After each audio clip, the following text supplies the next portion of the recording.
네, 안녕하세요. 인상TV입니다. 오늘은 먼저 전화 상담에 대한 내용에 대해서 답변 방법을 좀 드리고요. 많은 분들이 토지 보상에 대해서 절차에 대해서 좀 궁금해 하시고, 그 다음에 토지 보상 단계에서 우리가 어떻게 행동을 해야 될지에 대해서 궁금한 점이 많은 것 같아서 오늘은 일단 상담하신 분의 상담 내용에 대해서 설명을 좀 드리고요.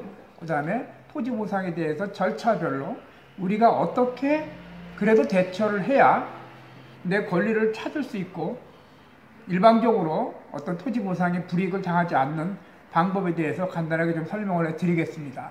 자, 먼저 부산에서 도로 확장 공사로 인해서 내 토지하고 또 우리가 일반적으로 이제 보상 그러면 토지 보상만 얘기를 하는데요. 전체적인 손실 보상이라고 그랬죠. 그래서 손실이라는 것은 적법적인 절차에 의해서 보상을 받는 것을 손실 보상이라고 하는데요.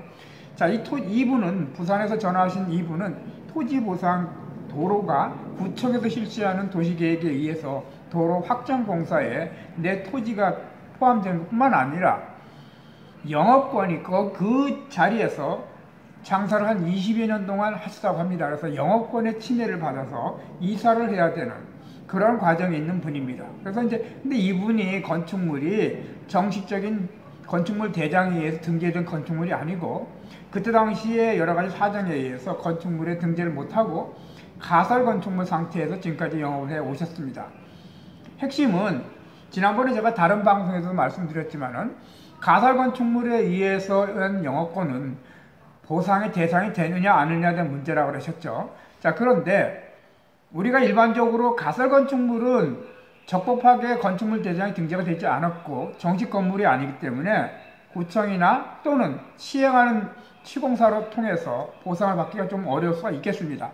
그러나 우리가 공익사업을 위한 토지 등의 취득 및 보상에 관한 법률과 시행령, 시행규칙에 보면은 손실보상 안에는 영업권이라든지 권리에 대한 보상을 반드시 보상받게 되어 있습니다. 그래서 이분은 사업인정고시가 5월 초에 났고요. 지금 현재는 실시계획인가의 내용을 통보로 받은 상태입니다. 그래서 그전 벌써 한 20년 전부터 영업행위를 정상적으로 사업자 등록을 내고 여러 가지 세금을 내면서 물론 가미과세 사업자라고 말씀을 하시는데요. 그렇게 해왔기 때문에 현재 지금 영업권에 대한 보상에 대해서는 큰 문제점이 없어 보입니다. 그러나 이것도 정확하게 내가 그러한 권리가 있다는 것을, 보상 권리가 있다는 것을 밝히기 위해서는 여러 가지 서류를 준비해서 제출하고 그것이 받아들이지 않을 때는 차후 수용 재결 이후에 이의 제기를 통해서 다툼을 가져야 될 것으로 보겠습니다.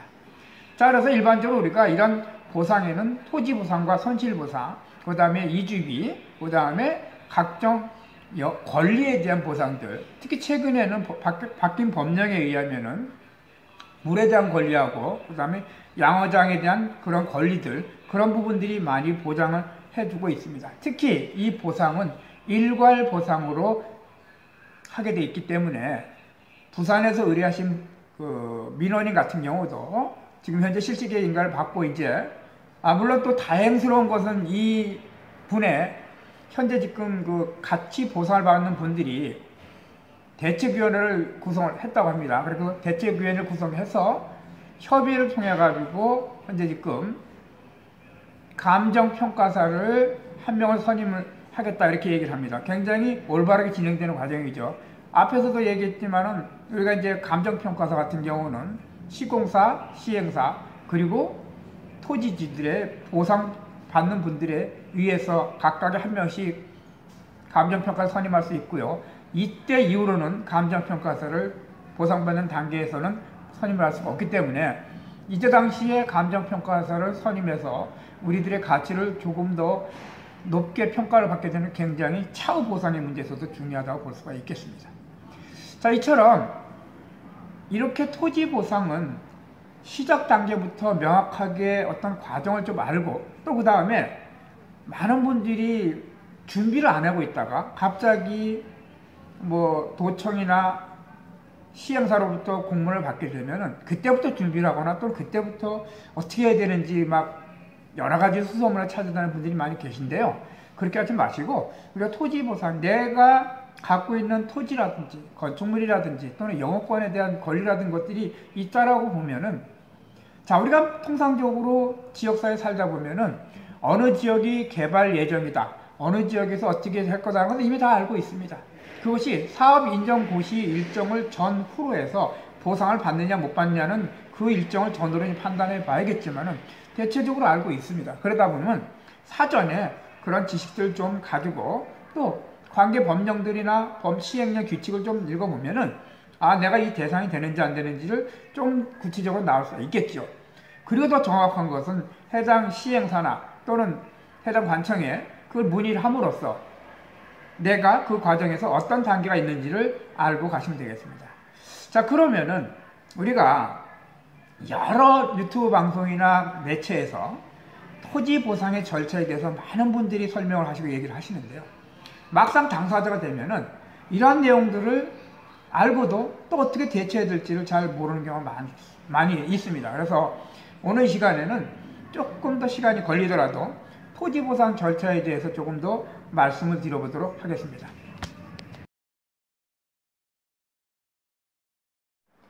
네, 그럼 지금부터 토지 보상과 토지 보상 절차에 따라서 토지 보상을 받는 토지주들이 어떻게 대처를 해야 되는지에 대해서 한번 말씀을 드리겠습니다. 토지 보상은 첫째는 제일 먼저 주변의 주민들의 의견을 청취하는 단계를 갖게 되겠습니다. 그 다음에는 사업 인정 고시, 그 다음에 실시계획 인가 및 공고, 세 번째는 토지 보상 열람 공고, 그리고 나서 협의 재결과 수용 재결, 그 다음에 이의 재결, 이 모든 것을 다 거치고 나서도 보상에 대한 문제가 있다면 소송의 단계를 걷게 되겠습니다. 물론 소송은 수용 재결 이후에 바로 이의 재결 없이도 소송으로 행정소송으로 진행을 할 수도 있겠죠. 자, 그런데 우리는 지금 소송을 해서 소송으로 가고자 하는 내용들이 아니고 협의 단계라든지 그 수용 단계에서 얼마만큼의 내가 내 재산의 가치를 올바로 평가받고 그에 따라서 보상금을 증액한다든지 아니면 그에 따라서 영업권을 보상받는다든지 하는 내용들을 갖고 얘기하자는 것입니다. 자, 그래서 가장 토지주들이 신경을 써야 될 것이 바로 사업 인정 고시 이후에 그런 내용들에 내가 어떠한 내용들을 적절하게 대처할 수 있는가에 대한 내용이 되겠습니다. 자, 먼저 사업 인정 고시가 발표가 되면은 인정고시 이전과 이후의 내용들은 상당히 많이 다르죠. 특히 이 사업 인정고시 이후에는 여러 가지 내 건물이건 내 토지건에 관해 거기에 있어서도 내 나름 내 마음대로 여러 가지 개인적인 이익 행위를 하기는 상당히 어렵습니다. 또 물론 사업 인정고시 이전부터 내가 거주하던 어떤 거주의 건물이라든지 또는 토지 또는 아까도 전자에서 말씀드린 영업행위와 같은 권리의 내용들도 사업인정고시 이전부터 존재하고 했어야 보상의 대상이 되겠습니다. 그래서 우리는 이 사업인정고시 일정을 전후해서 명확히 파악하는 것이 중요하고요. 사업인정고시가 되면은 이때부터는 토지주들은 토지보상에 대한 대책위원회를 구성해서 그 구성위원들이 의해서 협상을 하고 중재를 하고 협의하는 과정들을 가져야겠죠. 그래서 사업인정고시 이후에 물론 그 전에도 사업인정고시 이전에도 여러 가지 주민 의견 청취를 하는 과정에 있었을 때에 주민대책위원회가 구성되어 있으면 더 좋겠습니다. 이 주민대책위원회, 보상대책위원회 또는 추진위원회들이 있음으로써 시행사와 개인적으로 협상하고 하는 것보다는 단체를 구성해서 그 대표성을 가지고 협의하고 보상받는 과정을 받는 것이 더 유리하기 때문입니다. 또 그리고 이 대책위원회든지 보상위원회 통해서 앞에도 말씀드린 실시계획 인가 이후에 보상계획 열람 공고 이후에 감정평가사를 선임하게 되어 있는데 이 보상위원회를 통해서 감정평가를 선임하는 것이 차후 보상을 받는 데 있어서 굉장히 여러 가지 우리에게 토지주들에게 여러 가지 이익이 된다고 볼 수가 있겠습니다. 그래서 감정평가서를 우리가 추천하는 감정평가를 추천하느냐 못하느냐 관계는 차후 보상의 단가에서도 많은 차이점을 볼 수가 있겠죠. 자, 두 번째, 실시계획 인가가 발표가 되면 지작물 조사라든지 현재 위치를 조사를 함으로써 여러 가지 단계에 있어 그 내용들을 말씀을 드리고 있는 것입니다. 세 번째는 보상 열람 공고이죠. 자, 아까도 말씀드렸잖아요. 이제 내가 갖고 있는 토지라든지 영권이라든지 기타 그런 내용들을 보상을 통해서 어떻게 하겠다라는 내용들이 나오는데요. 이때 보상대책위원회라든지 개인의 내용들을 통해 가지고 내가 어떻게 보상을 받고 어떤 내용으로 내 보상금이 나올지에 대해서 알 수가 있는 단계가 되겠습니다. 자, 이때는 아까도 얘기한 추진위에서 감정평가사를 갖다가 추진위가 아니고 대책위원회겠죠. 감정평가사를 선임한다든지 또는 내 개인적으로 내가 보상받는 것이 토지와 권리와 건축물과 기타 무슨 영업권이라든지 영농의 농산물에 대한 권리라든지 이런 것들이 있다면은 개별적으로 보상을 하는 게 아니라 일괄 보상이기 때문에 이때 일괄 보상 요청서라는 내용 증명을 보내는 것도 굉장히 좋은 방법이 되겠습니다. 그래서 내가 갖고 있는 권리나 내 어떤 보상의 것이 하나라도 누락되지 않도록 신경 쓰는 게 대단히 중요하겠죠. 자, 이때까지는 토지주인지 기타 등등에 대해서 구체적으로 대응할 방법은 크게 없습니다. 이의제기를 하는 것도 이후고, 그러니까 이때는 내가 더 보상을 제대로 받기 위해서 하나의 의견을 제출하든지 또는 제안을 한다든지 내용 증명을 통해서 사업을 시행하는 업체에게 내 권리를 알려줌으로써 올바르게 평가받을 수 있도록 그렇게 하는 것이 중요하겠죠. 자, 이 단계를 거치면은 사업 시행자는 협의 재결 단계를 거칩니다. 자, 이때 협의 재결 말 그대로 그 사업 시행사가 평가한 금액대로 계약을 합시다 라고 얘기하는 겁니다. 그럼 토지주 입장에서는 그 금액이 타당하면은 그대로 협의 재결에 사인을 하고 보상금을 수령하면 됩니다. 그러나 우리가 통상적으로 보면은 협의 재결에 의해서 협의되는 경우가 많지는 않습니다. 왜? 그만큼 시행사와 토지주 입장에서의 의견 차이가 크다는 얘기죠. 또 이때 내가 정상적으로 토지 보상을 받는 것도 있겠지만은 내 토지가 수용됨으로써 기타 나머지 걸려있던 토지라든지 영농이라든지 아니면 건축물에 문제점이 생겨 정상적으로 사용할 수 없는 문제점이 생기게 되죠. 이런 것을 우리는 잔여지라고 하죠. 그래서 잔여지 매수 청구도 발생하게 되는 겁니다. 그래서 이 협의 재결은 통상 시행사 입장에서 3번 정도 걸쳐서 협의 재결 요청을 오죠. 협의 재결의 요청을 받아들이지 않으면 그냥 끝입니다. 굳이 거기에 의견을 낼 것도 없고, 자, 그런 다음에 이 협의 재결이 수용되지 않으면 시행사 입장에서는 중앙토지수용위원회에 협의가 되지 않으니까 당신네들이 관해서 수용을 하게 해달라라는 수용 재결 신청을 하게 됩니다. 따라서 이런 수용 재결이 신청이 되면 다시 2번의 감정평가 업체를 선정을 해서 두 업체를 선정해서 재감정을 실시하게 됩니다. 이때는 토지주지라든지 아니면 대책위원회에서는 감정평가사를 선임할 수가 없으니까 그에 대해서 감정평가에 대한 내용을 관여할 수가 없겠죠. 다만 차후 정보공개 요청을 통해서 어떻게 감정평가가 됐는지를 분석을 하고 그 감정평가 내용이 지금의 어떤 우리들이 평가하는 내용과 갭이 많이 차이가 나거나 불만족스럽다 할 때는 아까도 얘기한 이의제기를 통해서 그 내용들을 조목조목 반박해 나감으로써 내 권리를 찾는 방법이 되겠습니다. 자, 수용제결도 마찬가지 시행사가 일방적으로 책정을 한 내용을 가지고 수용제결을 실시하고 수용보상금을 제출합니다. 자, 이때 많은 분들이 헷갈려하는 게 보상금을 그럼 수령하느냐 안 하느냐 하는 문제가 되겠습니다. 자, 보상금은 수령하시면 됩니다. 단 보상금 요청서에다가 보상금을 수령하며 이의를 유보함이라는 문구를 반드시 넣어야 차후 소송이라든지 이의제결이라든지 통해 가지고 차후 이의제결 행정심판을 통해서 내가 그 권리를 행사할 수 있습니다.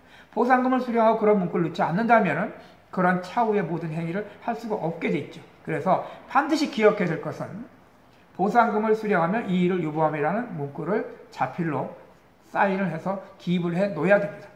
자, 이렇게 수용제결이 끝나고 나면은 수용제결 최종 통지서를 받게 되겠죠. 자, 그럼 수용재결 최종 통지를 받게 되면 대략 30일 전 후로, 그러니까 받으면 바로 하면 됩니다. 그 전에 준비를 하셔가지고, 그래서 이의재결 신청서를 작성을 해서 내가 요청하는 내용들이 뭐고 시행사가 제공하는 토지보상의 내용들이 뭔지를 대략적으로 육하원칙에 따라서 청구 이유를 작성을 해야 되겠습니다. 자, 그 내용들이 일반적으로 얘기하는 행정심판 내용이 되겠습니다.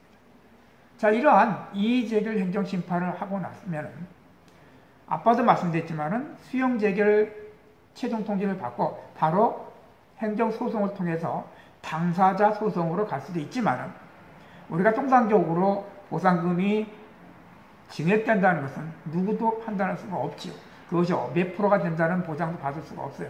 그래서 이러한 당사자 소송을 통해서 가기 전에 행정심판을 통해 가지고 그 내용들이 얼마만큼 증액되는지를 보고 해도 늦지 않다는 겁니다. 또 소송으로 간다 그래가지고 100% 다 증액이 된다는 보장도 받을 수가 없지요. 자, 이렇게 돼서 이의재결을 통해서 중앙토지수용위원회 행정심판 청구를 작성을 해서 하게 됩니다. 자, 이렇게 되고 나서 이의재결을 통해 가지고 그 내용이 증액이 되고 중앙토지수용위원회에서 일부 증액이 된다면 그 증액에 대한 보상금을 수령하고 소유권을 이전해 주면 되겠죠. 그러나 아빠도 말씀드렸지만 그러한 이전의 수용들이 마땅치 않아서 불만족스럽다면 행정소송을 통해서 진행하시면 되겠습니다. 자, 그런데 제가 여기서 한 가지 더 말씀을 드리고 싶은 거는 통상적으로 토지보상 그러면은 무조건 이의재결하고 행정심판을 청구하면 증액이 되고 결과가 좋을 거라고 판단하는 경우가 많이 있습니다. 상황을 봐야 됩니다. 지금 평가된 금액들이 내가 평가한 거에서 어느 정도 증액이 되는지를 좀 전후 사정을 보고 상황을 판단해서 이의제기를 하는 것이 현명하고요. 그 전에 만약에 이 토지보상이 일반적으로 뭐 철도라든지 도로 확보라든지 그러한 소규모의 사업이 아니고 대규모의 산업단지라든지 택지개발 사업을 통해 가지고 토지를 대토로 받을 수 있다라고 하면은 그것은 그때 당시에 이주저택지라든지 협의저택지라든지 또는 생활대출용지 또는 대토용지를 받는 방법이 하나의 방법으로 전하는 방법도 있겠습니다. 자, 우리가 토지보상의 가장 큰 맹점은 과정을 어떻게 아느냐입니다. 그리고 그 과정을 얼마나 세부 법령에 의해서 파악을 하고 대처하는 겁니다. 내가 알지 못하면은 아무리 남에게 의뢰를 해도 그 과정을 명확히 알지 못하기 때문에 명확하게 대처하고 판단할 수가 없습니다. 그래서 저는 토지보상이든 개발보상금이든 항상 그 해당 법률을 좀 더 명확히 파악하고 내가 그 해당 법률의 규정에 가능성이 있는지 없는지 그런 것들을 판단했어야 적절한 과정에 대처할 수 있고 또 그래야 이런 내용을 가지고 의뢰를 하더라도 같이 협의해서 그 과정을 진행할 수 있다고 보는 겁니다. 물론 토지보상은 과정이 좀 복잡하고요. 시간도 많이 걸려서 개인적으로 사실은 혼자서 극복해 나가기는 쉽지는 않아요. 그러나 다른 전문가들에게 의뢰하고 진행하더라도 내가 일단은 먼저 기본적인 데이터라든지 지식과 과정을 좀 알고 있으면 훨씬 낫지 않을까 생각합니다. 특히 앞에 부분 사업인정고 시 이후의 실시계획인가와 보상계획 공고 열람 단계에서 추진위원회에서 아니 대책위원회에서 감정평가를 선임하고 일괄보상 청구를 내용 증명을 통해서 하고 그 다음에 그 과정에서 내가 대처해야 될 내용들 이의제결 내용들을 명확히 알고 단계단계에 시간에 놓치지 않고 빠뜨리지 않게 한다면 훨씬 좋은 성과를 기대할 것으로 봅니다. 자, 지금까지는 토지보상의 영업공과 관련된 내용들을 문의하신 분의 내용을 앞부분에서 말씀드렸고 그와 더불어서 토지보상 전체적인 절차에 대해서 말씀을 드리며 그 중간중간에 토지보상 대상자들이 어떻게 해야 될지에 대해서 말씀을 드렸는데요. 이것은 그냥 단순하게 말로 해갈 될 부분은 분명히 아니에요. 서류를 어떻게 접수하고 그 서류 내용을 어떻게 그러며 첨부되는 자료를 어떻게 만드는지에 따라서 내용이 많이 달라지기 때문에 그런 부분들은 조금 더 구체적으로 상담을 하거나 또는 구체적으로 판단을 해봐야 될 것 같습니다. 지금까지 토지보상 절차에 대해서 그 절차와 더불어서 우리가 대처해야 될 과정에 대해서 말씀을 드렸습니다. 감사합니다.